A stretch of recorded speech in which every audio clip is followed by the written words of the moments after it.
It was one of those nights you never forget, the kind that feels like pure magic. The moment I walked through that door and heard everyone yell surprise, my heart just about burst. Balloons everywhere, fairy lights strung across the ceiling, my favorite people smiling back at me. And right there in the middle was Ryan, holding this gorgeous cake with my name written in gold.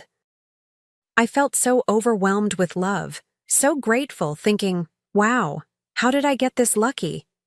The room buzzed with laughter, hugs, and the kind of joy that wraps around you like a warm blanket. Honestly, it felt like I was living inside a perfect little moment. And then, Ryan introduced me to her. "Emma, this is Vanessa," he said, with that charming smile of his. "She's a friend of ours." I didn't think twice about it. I just smiled, reached out my hand, and welcomed her in like I would with anyone Ryan cared about. And honestly, she seemed lovely. We clicked right away, chatting about the food, laughing over some silly story, even snapping a few photos together like we'd known each other for years. Looking back now, it's wild how none of it felt off, not even for a second. And let me tell you, Vanessa? Oh, she was good, sweet, thoughtful. The kind of woman who notices your dress, refills your wine, and says all the right things to make you feel seen. By the end of the night, I actually caught myself thinking, what a wonderful person. I hope we stay in touch. I had absolutely no clue, none, that the woman smiling next to me, the one hugging me in those photos, wasn't just some guest. She was the woman my husband had been sleeping with behind my back, and she stood there, right in the middle of my birthday. You know what's crazy? Thinking back, there were no red flags. None. Ryan was the perfect husband that night, refilling my glass, checking if I was having fun, whispering how beautiful I looked every chance he got. And Vanessa? Right there in the mix. Laughing with my friends, complimenting my decorations, acting like she genuinely belonged in my life. There wasn't a single crack in their performance. Not one. If anything, I walked around that party feeling like the luckiest woman alive, completely oblivious to the fact that the biggest lie of my life was unfolding right under my nose. At one point, I remember standing there, looking around the room, thinking, wow, I'm so blessed. Everyone I loved was right there. My family, my friends, the man I trusted more than anyone, and her. And that's what haunts me the most when I look back. She wasn't just some stranger lurking in the background. No. She was front and center. She hugged me. She smiled at me. She looked me in the eyes, while knowing exactly what she was doing. And Ryan? He stood by, cool as ever, pretending to be the perfect husband, like this was just another happy chapter in our marriage. I even remember this one moment so clearly. We were taking a group photo. Ryan had his arm around me, and Vanessa was right there on my other side, smiling like she was part of the family. I didn't think twice about it. If anything, I felt grateful that Ryan had friends like her, kind, sweet, thoughtful. God, the irony, the sheer cruelty of it. Standing there, posing for pictures with the two people who were betraying me in ways I couldn't even begin to imagine. Smiling, completely clueless. I remember sitting there later that night, watching Ryan give this sweet little toast. He talked about love, about partnership, about how grateful he was to share his life with me. People clapped. Some even wiped away a tear, and there I was, soaking it all in, believing every single word that came out of his mouth. I looked at him thinking, God, I am so lucky to have a man like this. Meanwhile, sitting just a few feet away was the woman who knew the truth, who knew that every word he was saying was a lie. If you asked me then, I would have told you that night was perfect. I felt loved, celebrated, cherished, surrounded by people who cared about me, or so I thought. There was no doubt in my mind that Ryan was a good man, a loyal husband, the person I had built my life with. And Vanessa? Oh, she was just the sweet friend who somehow made the night even more special. Someone I was actually looking forward to getting to know better. Can you believe that? I welcomed her into my heart, into my home, into my life. But here's the part that still makes my stomach turn. They didn't just betray me. They did it boldly, fearlessly. They stood there, side by side, smiling in my photos, toasting to my life, hugging me like nothing was wrong, like I was the fool at my own party. And the worst part? I had no idea, no clue that the woman shaking my hand was the same woman who had been sharing my husband's bed. Not a clue that this beautiful night, this perfect little celebration, was nothing more than a stage, a show, a beautiful lie. For a few days after the party, I was still floating on that high. You know, that feeling you get when life feels right. I kept scrolling through the photos and videos, smiling at the memories, sending little thank you messages to everyone. And then, something caught my eye. A video one of my friends had taken, just a candid little clip of everyone mingling, laughing. But in the background, there they were, Ryan and Vanessa. And suddenly, something just didn't sit right. I paused the video, watched it again. There was this moment, so small that most people wouldn't even notice, where Ryan brushed her arm. Not accidentally. No. It was subtle, but it lingered. And then, the way they looked at each other. It wasn't friendly, it wasn't casual. It was familiar. Way too familiar. My stomach tightened. My brain tried to rationalize it. Stop it. You're overthinking. Don't be that wife. Don't be paranoid.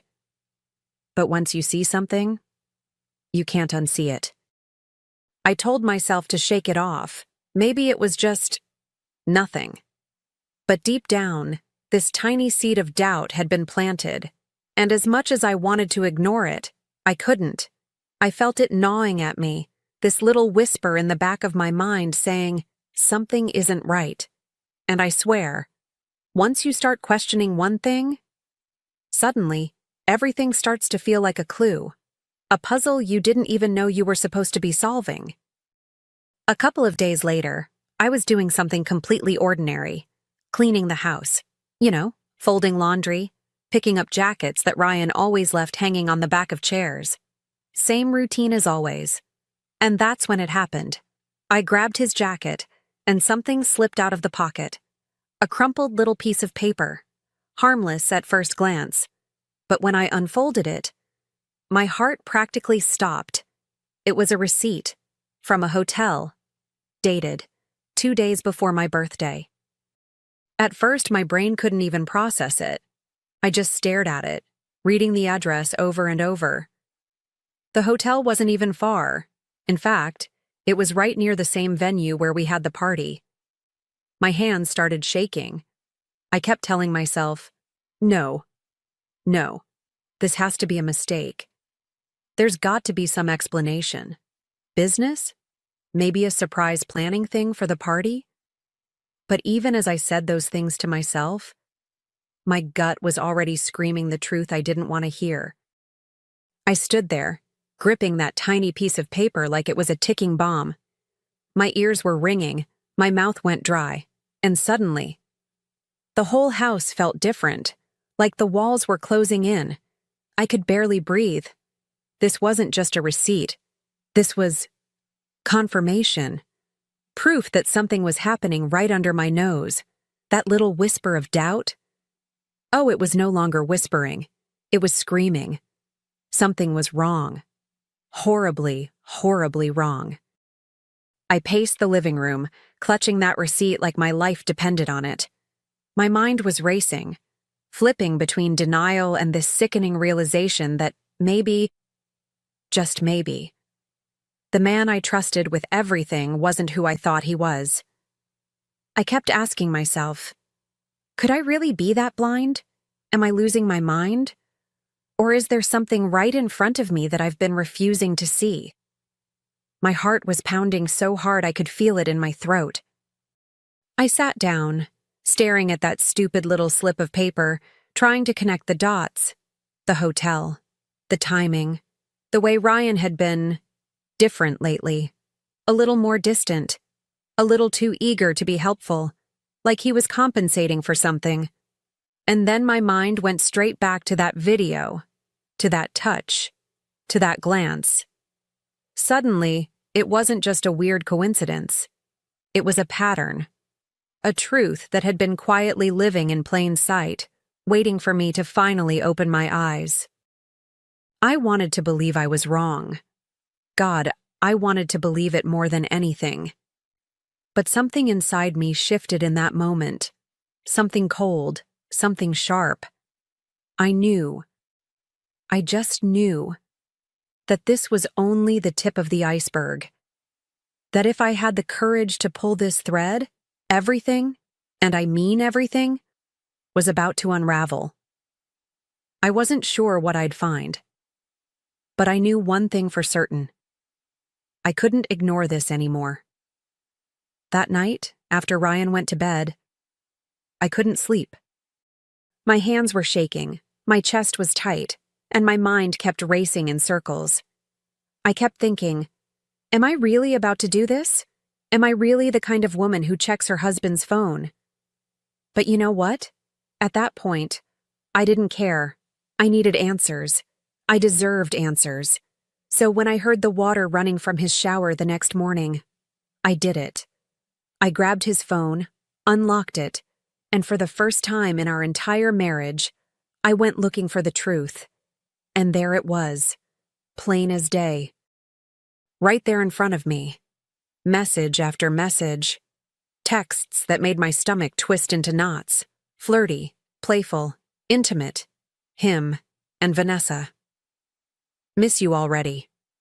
Last night was incredible. Can't wait to see you again. My hands were trembling so badly I could barely scroll.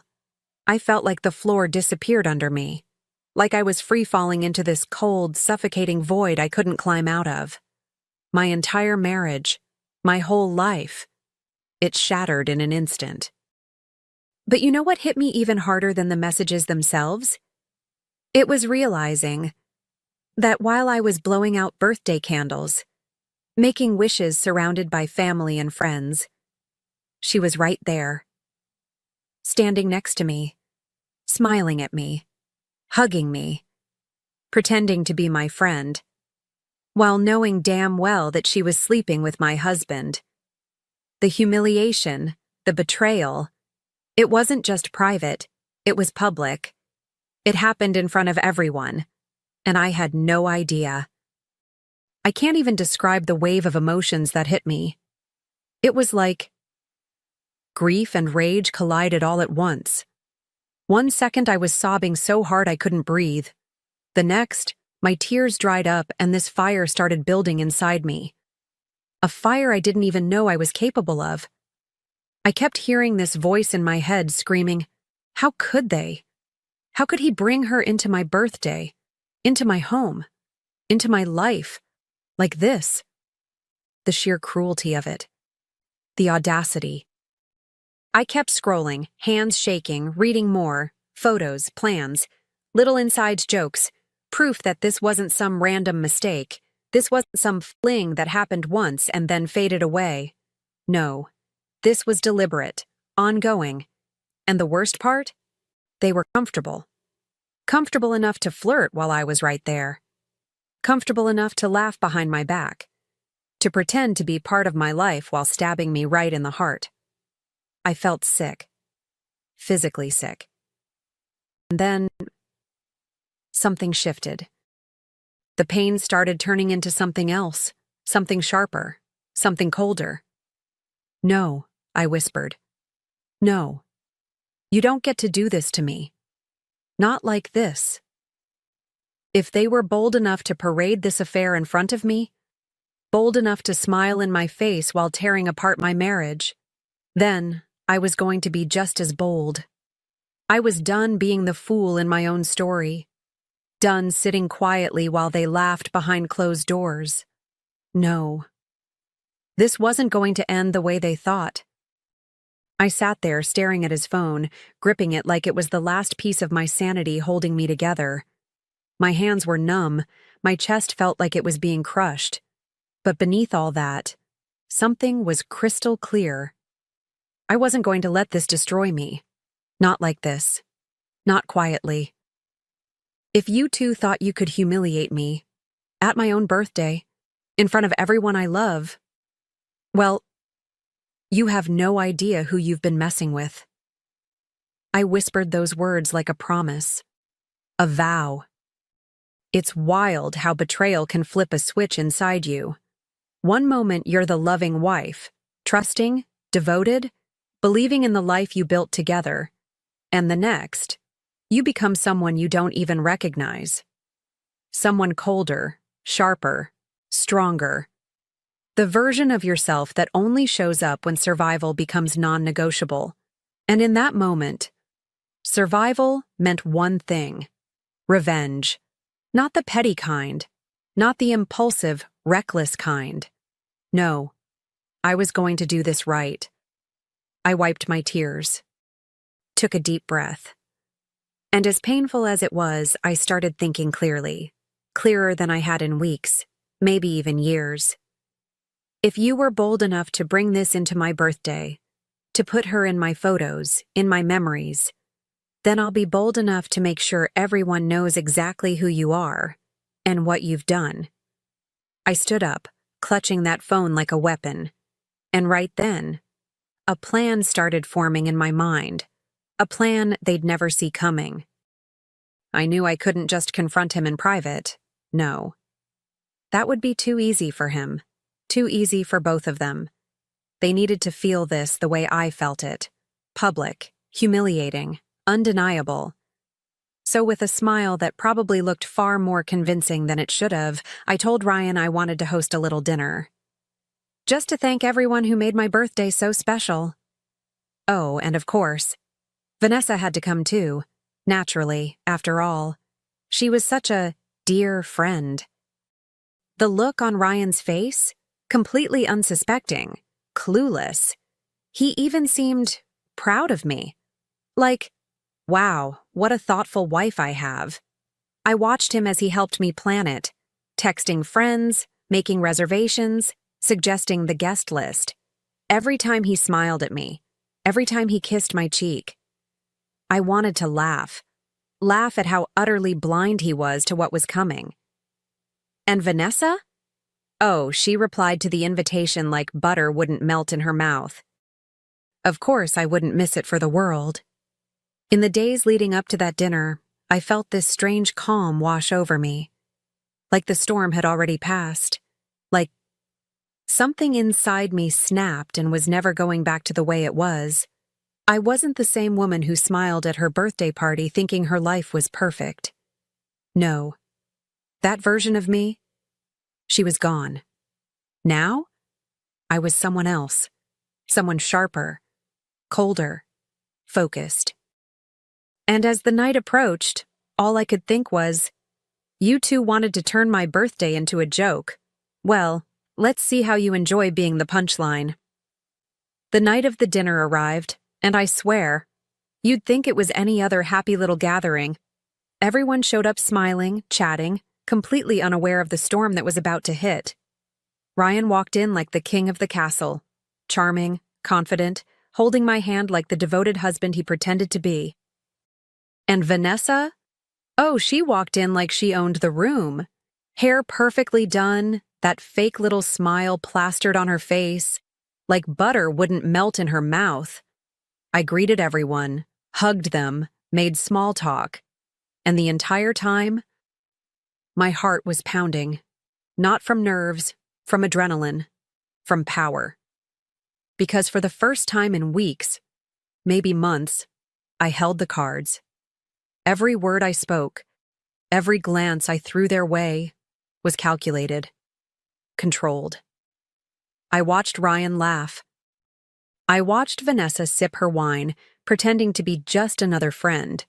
And I thought to myself, keep smiling, sweetheart. Drink it in, because you have no idea what's coming. When dinner was finally served, I stood up, tapped my glass, and smiled as everyone turned to look at me. I just wanted to say a few words, I began, and oh, you could have heard a pin drop. I started soft, sweet, talking about love, trust, gratitude. About how lucky I was to be surrounded by such wonderful friends and family. I watched Ryan relax, smiling proudly at me. I saw Vanessa nodding, sipping her wine, completely at ease. And that's when I felt it. That electric, almost delicious moment. The one right before everything comes crashing down. And then I shifted. My smile didn't fade. It just sharpened. And speaking of gratitude, there's someone very special I'd like to thank tonight. I turned, locking eyes with her. Vanessa. Vanessa, thank you. Not just for being here tonight, but for all the quality time you've spent, entertaining my husband when I wasn't around. The silence was instant, suffocating. You could literally feel the air being sucked out of the room. Ryan's face? Oh, it was like watching a man get hit by a freight train. His jaw dropped. His eyes darted around the table like he was searching for an escape hatch that didn't exist. Vanessa? Pale? Frozen? Her hand still gripping her wine glass mid-sip, like if she stayed perfectly still, maybe, just maybe, she'd disappear. But no. There was no disappearing tonight. Not for them. And just when they probably thought, she's bluffing. There's no way. I pulled out my phone, unlocked it, and started reading. Out loud. Message after message. Texts that left no room for doubt. No wiggle room. No explanations. The flirty jokes. The late-night meetups. The photos. The receipts, figuratively and literally. The gasps. The shocked whispers. The looks exchanged around that table. Oh, they were everything. Because at that moment, the truth wasn't just out. It was undeniable. And there was no going back. I didn't stay to watch the aftermath. I didn't need to. I stood there long enough to let it sink in. Long enough to see Ryan's face go ghost white. Long enough to watch Vanessa crumble into a stuttering mess. And then I grabbed my purse, straightened my shoulders, and walked out of that restaurant with my head held higher than it had ever been. Their chaos, their shame, their panic. Not my problem. Not anymore. The moment I stepped outside, it felt like I could finally breathe again. For the first time in a long, long time, the weight wasn't on me. It was on them. And as much as it hurt, God did it hurt, something else started to settle in. This overwhelming sense of freedom, of clarity, of knowing that I wasn't the fool anymore. I wasn't the woman sitting in the dark, wondering what was real and what was a lie. No. I knew the truth now, and the truth had set me free. The next morning, I didn't hesitate. No second guesses. No tears. I filed for divorce, blocked them both on everything. Social media? Gone. Phone numbers? Deleted. Emails? Straight to spam. But you know what I didn't delete? The truth. Oh no. I made sure everyone knew it. Friends. Family. Anyone who might have heard his version of things before he had the chance to spin it? No. He wasn't going to rewrite this story. I was. And you know what surprised me the most? The way people showed up for me. Friends I hadn't spoken to in months started reaching out, checking in, offering support, saying things like, I always knew something felt off about him. My phone didn't stop buzzing. Messages, calls, people telling me how proud they were, how brave I was. how they couldn't believe the audacity, but also how they admired the way I handled it. And for the first time in a long time, I didn't feel small. I didn't feel broken. I felt powerful. Even people I barely knew started whispering about it. Neighbors, acquaintances, people who had been at that dinner, and even some who had just heard about what happened. Did you hear what Emma did? She caught him cheating and exposed him right there, in front of everyone. Oh, the story spread like wildfire. And honestly, I wasn't ashamed of a single second of it. Why should I be? I didn't break anything. I didn't lie. I didn't betray anyone. That was their mess. I just made sure everyone could see it clearly. And Ryan?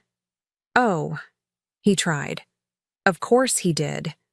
Tried texting me, calling me, leaving these pathetic voicemails filled with half-baked apologies and desperate excuses. It didn't mean anything. I made a mistake. We can fix this. As if. As if you can set fire to someone's life and then act shocked when there's nothing left to save? No, not this time. Not me. I was done playing the role of the forgiving, understanding wife. That woman? She didn't exist anymore. I swear. There's this moment after the storm where you just breathe, where the silence isn't scary anymore. It's peaceful, liberating. I remember standing in front of my mirror a few days later, just staring at myself, really looking. Not at the broken woman I thought I'd see, but at someone stronger. Someone who survived something designed to shatter her. Someone who refused to let it. I smiled. Not the same smile from before. A different one. One that said, "I'm still standing, and you didn't win." I whispered to my reflection. They showed up to my party thinking they could humiliate me, thinking they could laugh behind my back, but look who's laughing now. And honestly, I meant every word. Because yes, the betrayal hurt. It broke pieces of me I didn't even know could break. But it also woke something up inside me. Something fierce. Something that refuses to ever be small again. They thought they'd crushed me. What they actually did was set me free. And as I walked away from it all, from him, from her, from that entire mess, I realized something that will stay with me for the rest of my life. Sometimes the worst thing someone does to you becomes the best thing that ever happened to you. Because now, I'm not just walking away. I'm walking away, winning, with my head high, with my heart intact, and with the last word.